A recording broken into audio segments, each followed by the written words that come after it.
martial arts can be a really big part of, of hand fighting and what it takes to have body balance and body movement on an NFL field. We used to do, the Chiefs used to bring in a guy who trained us in Bushidokan, which is it's like a street fighting form of martial arts. And it was all a lot of hand motions. And I'm telling you, that really helped me a lot because, it becomes, in the NFL, blocking at that level, it becomes a lot of hand fighting with, guys that are edge rushers, especially. So I benefited from it. So it's cool to kind of see that come alive.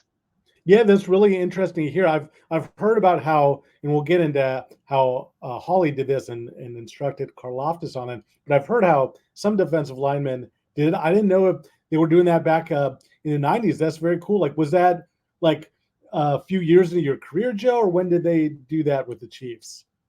Pretty much the whole time. Dave Redding, our Really? strength coach, Dave Redding, our strength coach, used to bring in a contact of his that he had befriended in the Kansas City area. And, he was there for us a couple days a week during the off season. And, after we were done our workouts or whatever, he'd bring somebody over and, kind of, just, he'd bring all of us over and he'd take us through stretching, take us through some of the hand fighting and the motions, the movements, and we get in and do it against each other.